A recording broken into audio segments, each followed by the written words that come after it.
বাবা বলতে, কারণ তুই যে রাজকন্যা। মেয়েটা বলল, আর বাবা কি তবে রাজা? বাবা হাসতেন। চাকর বলতে, এমন রাজকন্যা থাকলে তার বাবা রাজা না হলে কি হয়? তুমি কি তাহলে সত্যি সত্যি রাজা? বাবা হাসতেন। তারপর ছোট্ট করে মেয়ের গালে গাল চিপে ধরে বলতে,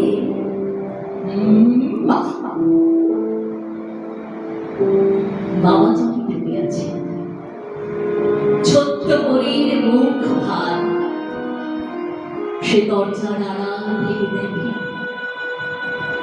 সারা রাত জেগে মায়ের নিঃশ্বাসী রাত জুড়ে কত কি কপালে জল করতে উঠে।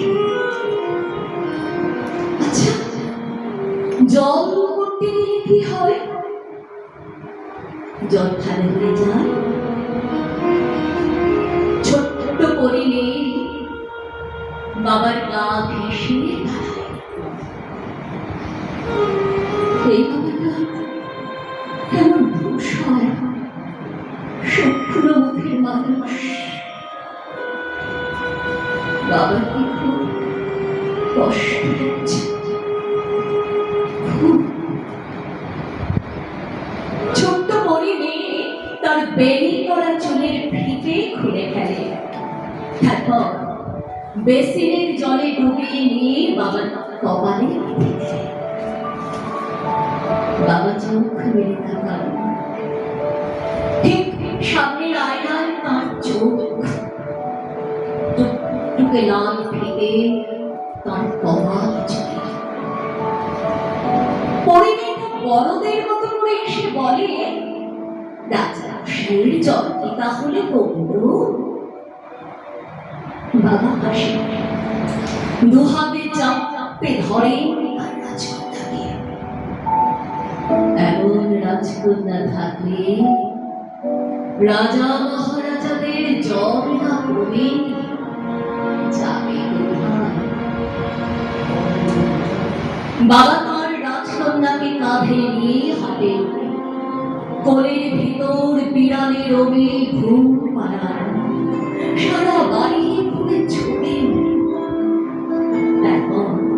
অফিস মিটিং, রোদ, ঘাম জলের দিন রাত্রি, বাজারের সওদা, দ্রব্যমূল্যের ঊর্ধ্বগতি।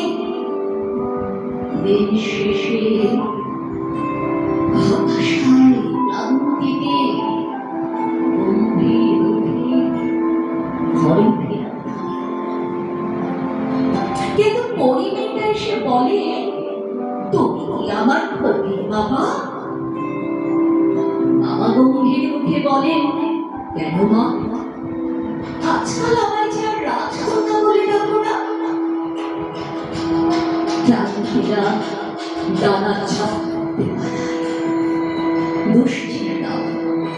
বাবা আবার রাজা মহারাজা হয়ে যান মুহূর্তে। তার বুকের ভিতর ডানা চাপটায় রাজকন্যা। বাবারা জানে তার ঘরের চৌকাঠ পেরোলে এই জগৎ জুড়ে তার রাজকন্যাদের জন্য আর সত্যিকারের রাজপুত্ররা অপেক্ষায় থাকে না।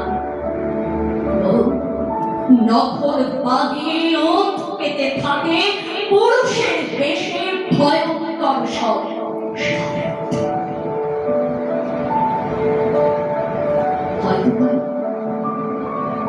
এই পৃথিবীর সব বাবাই আজীবন তার বুকের ভেতর রাজকন্যাদের বসিয়ে রাখতে চান।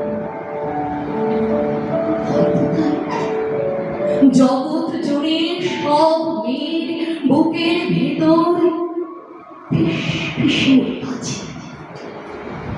And the princess, not because I had that prince, but because my father is the only